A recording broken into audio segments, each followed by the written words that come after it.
on the radar, yo. I'm joined today by the one, the only CashFedd. What up, my guy? What's the deal? What's the deal? What's popping, bro? New single Cold War Part 1 out now, Part 2 on the way. How you feeling, bro? How's everything been for you? You know, I love this ambiance you got in your crib right now. How have you been amidst the whole pandemic and everything? Honestly, man, the pandemic just made me gain weight, man. Like, like that's it, man. I've been getting fat around this thing, man. I need something to open up, man. They need to get the gyms back together or something, man. Nah, that's a fact. Though, I feel you, bro. I definitely put on a few pounds during the pandemic because I ain't moving like I used to move. You feel me? Right. Yeah, So, man. Other than that, though, everything been good, man, so far. I love that. So I want to get a little bit of your history in, man, because I know you originally from LA. Right now, you out of state right now. Right. Give me a little bit of history about yourself and how you kind of got into this whole music. Well, I'm from Los Angeles. I was raised in Sacramento. I was kind of back and forth a lot. Okay.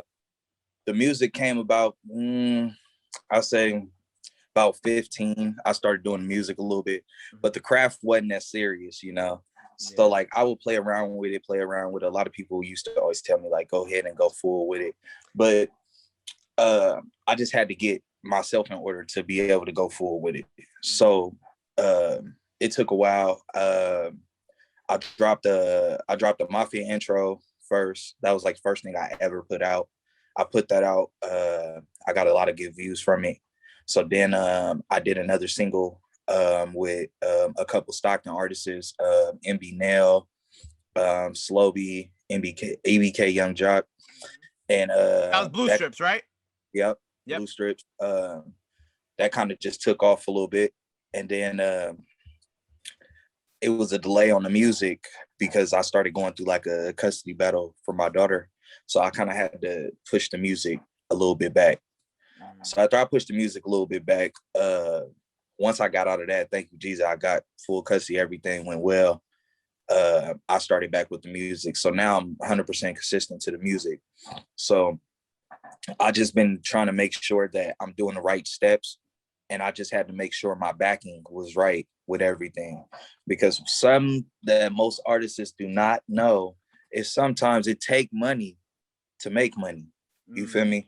So if you can't invest in yourself, then, sometimes it takes that. Everybody just don't got they throw out a song and it just be boom, you feel me, off the rip. Right. So it just took time, but I'm just slowly progressing.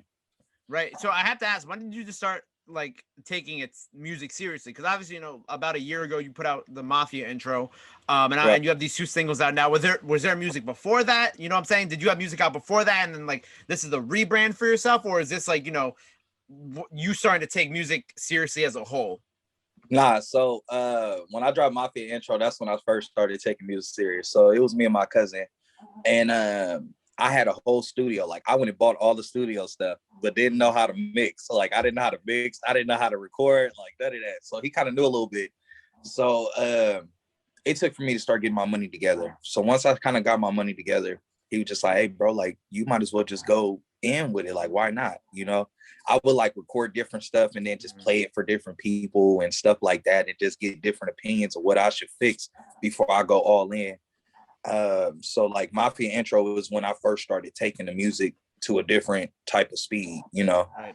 But I just had to make sure that my funds, my backing, everything was correct before I just stepped into some music and didn't know what I was doing. I like that because you said, some rappers don't know that you got to spend money to make money. I feel like that's Right. always the thing. You don't really realize how much money it takes to kind of begin a career in the music industry. You know what I'm saying? Like you said, Right. with like the technology and like the boards and the mixing and all that. Right. For you, like how when you started it, like how because you said that you got your money right before that. Was that like how did that kind of happen for you? You know what I'm saying? Because I know it's not always easy, like getting money together to buy all this equipment and kind of just take on this music stuff full time. It's actually pretty difficult for a lot of artists. Yeah, so I kind of just started stacking, man. And as I started stacking over time, I started buying bits by bits. So I bought the mic first. After I bought the mic, like couple of months later, I bought the speakers. Then after I bought the speakers, I went and bought the board. Then when I bought the board, I bought the computer. So it just took time. You know, it just didn't happen all at once. You know, I kind of had help. My parents kind of helped me a little bit with everything at the moment. When they helped me get everything, I got everything. And once I got everything, I had everything and didn't know how to work none of it. And then you had to learn and find people and whatnot to kind of help with the journey a little bit. Right. So still to this day, I'm still learning with all my mixing and everything, but it's kind of better. But it just took time, man. Like it didn't happen overnight. I just kind of just stacked and spent my money where it needed to be spent. You know, I wasn't doing reckless and stupid things with the money. You know, I before I put the jewelry and all of that on my neck, I kind of just bought what I needed first as assets that could help me improve myself before I just went crazy. You're smart, man. You're a smart man. So with this new single, Cold War Part 1, obviously Part 2 on the way. Why did you decide to kind of like, you know, come out the gate with a Part 1 and Part 2 song? Like, what's the concept that you were going for behind these records? Cold War, the concept behind the record was basically like betrayal, basically. So I was speaking on a realistic situation of, you know, how you can help somebody, and even helping somebody, they can still don't be the same love that you feel for the next person, you know? So I was going with Cold World as if people seen the visual was, it was kind of based on a real life event. I just put it in the music, you know. I try to make it feel as real as what I'm going through. And at that moment, that was something I was going through. So, you know, I recently had a break-in. Somebody broke into the house. They broke into the house. My chain was sitting on the counter. They stole the chain. I got the chain back, but you know, it was a close friend of mine that had done it. Yeah, so I spoke on it from a third party aspect into a video from the music, you know. So when I did that, I just try to make the visual as real as the lyrics that I was speaking, you know. So as far as with the music, I just like to speak what I know and not, you know, cap or over exaggerate it a little bit, you know. No, facts. So how does Part 2 like continue the story? Like how does Part 1 and Part 2, like how are they connected? Okay, so Part 1 was connected with what happened. Part 2 is connected, is what's been going on throughout the moment from Blue Strips dropping to me dropping Cold World. So I spoke on a little bit of everything throughout that time because everybody wondered, where have I been? So I just put it in Cold World Part 2. So then they can get a stretch of, okay, I see where he's been at and I see where his mental has been at. And he just haven't been on the right speed with the music. So I just found a way to make it creative, you know, and that's going to be Cold World Part 2. But I fuck with that because you actually talking about like real shit. Right. So I'm speaking on everything. I'm speaking on life. I'm speaking on the lifestyle, you know, the player ways, to family, I'm just speaking on a lot of different concepts or bases that I know somebody in the world or multiple people can feel throughout different parts of the song, you know. But I try to keep it in the loop for everybody to where nobody gets confused, you know. So it's gonna line up with the Part 1 as facts of the betrayal side to, okay, this is what he's been going to get to this betrayal side, you know? Got you.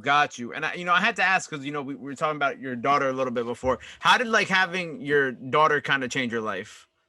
Man, so, well, my daughter's only, she's only a year and 5 months. Oh, wow. You know, so I've been having her since she was 2 weeks old, you know, and it was difficult, man, because like this is my first child, you know. It's not like I've been through the fatherhood or anything. So it was a lot that I had to prepare for, you know, and it was a lot that I had to step back from. It's not like I could be outside every day. It's not like I can just be in the streets all the time. I can be running around here doing this or that.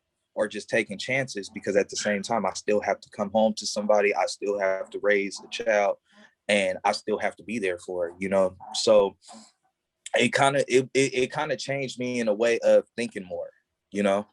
It made me start thinking about a lot of different things. If I do this wrong, if I slip and do this, what can it cost my child? You know, it's not about me no more. I can't just think about me no more when I'm doing things. I have to think about her as well. So it changed me for the maturity of things, you know, just to be honest. Got you. Oh, you're still going? Go ahead, keep going. No, go ahead. No, I'm all right. Okay, no, I thought you had finished your statement, so I was gonna ask you about some more music stuff. So I know you got this record, like Suge, coming out. Why do you feel like Suge? Hey, so I don't know if Suge is like someone you want to feel like. You know what I'm saying? See, my caption for like Suge was my caption for like Suge is basically, you know, there's a lot of people that hate, you know, there's a lot of haters, there's a lot of different critics, there's a lot of different people. There's some people that don't like who they like, but when you at a certain level and when you're at a certain angle in life, you can't let nobody stop you. So you just gonna run over them, you know? So that's the caption of Suge, like running over like I'm Suge, you know? So like they can't, you know, it's only so much you can stop, and there's only so much you can do, you know? But at the end of the day, you know, it's just a lifestyle. You know, you can't let nobody stop you. You're gonna keep moving forward, you know, or whatever it is. So, you know, that was the definition behind Suge. Yeah. But when can people expect that joint to hit? I ain't got a date on that yet, man. I'm trying to I gotta see when the time is right. It'd probably be sometime this summer though. Oh, okay, in the summertime. And I know you also got a joint with you have a joint with Young Ro and 1TakeJay on the way, right? Or are those separate joints? Is that one song or separate joints? Nah, them the same joints. So they both on the same song. Yeah. How did that record come about, and what's the relationship there? All right, so that record was crazy actually. So I got the beat from my boy Cinco. Okay. When I got the beat from Cinco, I had somebody that had contact to 1Take. So 1Take heard it. He was vibing to it. So he was like, all right, I'm finna jump on it. Okay. So after I got on it, I was gonna throw another artist on it, but the other artist didn't feel with the song. So then I had some of my peoples reach out to Young Ro. When they reached out to him, he heard it. He started vibing to it. So then all I know is I had to get the clearance through Meek and everybody. And once I got the clearance, they sent it back. So once they sent it back, I was all good with that. Hey, you were like, oh, it's lit. I got the record. I got the features. We lit. Yeah, we lit. It was a turned up thing. So when can people expect that one? I say in like the next couple months. Okay, by the summertime. Yeah, I'm trying to pace everything patiently. Right, you want to have like something that drops like every couple months, so like you have consistent shit hitting the streets and whatnot. Right. So I officially do not have dates for most of the stuff that I'm gonna be dropping just yet, but I'm gonna put out a list of dates soon. So I'm just getting everything in order, you know. So I ain't fresh and drop everything, but I ain't gonna lie to you. I do want to release some of this because I got some heat in the closet. But it's about making sure that the time is right. You know what I'm saying? Right. I can't just give everybody everything at once. You know, I can't play myself out. You know, not yet. Facts. So what else do the people have to be on the lookout for from you in 2021? Right now I'm trying to. Everything's kind of slowly opening back up. Right. So when kind of slowly open back up, I'm trying to probably get together with some of the events. Probably do like some of the pop-up school tours. Cool. I'm trying to get it all together right now. I don't want to speak on none that ain't existing yet. So I just kind of keeping everything in the loop right now in the box. So I'm just kind of waiting. I'm just patiently waiting with everything. Got you. So like everything's up in the air for this year, but these two joints that we spoke about in this interview definitely will be coming out. Or three joints, because we have part 2 coming out too. 100%. So right now what I'm doing is I already got them in the vote already. They already ready. Right now, all I'm doing is working on my features right now. So I got a whole EP coming. I'm trying to get a couple more collabs coming. Okay. Yeah, I'm trying to get a couple more collabs coming. I'm trying to probably work with Beano Ridox. Okay. Last, I'm trying to probably do something with them right now. I'm gonna try to get Blue Bucks playing in the mix too in a second. Dope. So yeah, I'm trying to get some features out. So is that all for your project that you're trying to put out? No, not for this project. For the next project, I got jump in. So I'm trying. Go ahead. Go ahead. No, I was gonna ask with the first. Are we gonna get a project from you this year? Yeah, yes, of course. So what I'm doing right now, I'm just dropping the singles. Mm-hmm. So I'm dropping the teasers with the singles, but I for sure got a whole project coming. I'm gonna drop Cold World, the whole project, but the project is gonna be kind of like mixed in, so it's gonna be like a emotional roller coaster. So it's gonna be up and down. So it's gonna be a turned up side, and it's gonna be a emotional side onto it. So it's gonna have both and both. So it's gonna have fire playing, fire and water at the same time, I love that. Well, I'm looking forward to all this. So people could probably expect a project this year along with some singles. Yeah. So right now I'm working on the singles. I'm working on the videos. I'm trying to get more of the. I'm really trying to get the visuals together. Okay. My visuals is key. I try to make the visuals as real as anybody else. Visuals.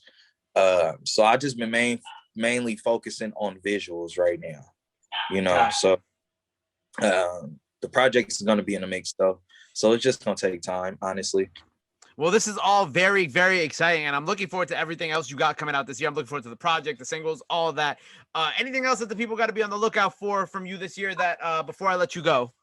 Man, they just got to sit and wait for it. I can't speak. I don't want to speak on that, and it don't come because I don't want nobody being mad at me. So you don't want to speak on it and it doesn't come out and then you're like, oh, my bad. You know what I'm saying? Right. I can't do that to nobody. So, I just hope everybody be on the lookout for what I got coming next. Boom. Yo, this is all, like I said, very, very exciting. I appreciate you for taking the time out of your day today to chop it up with me. Thank you for bringing the vibes and these beautiful clouds, man-made clouds up above you. Let the people know where they can follow you at, where they can get your music at. Any last messages for the people? Now is the time to go ahead and plug that in there.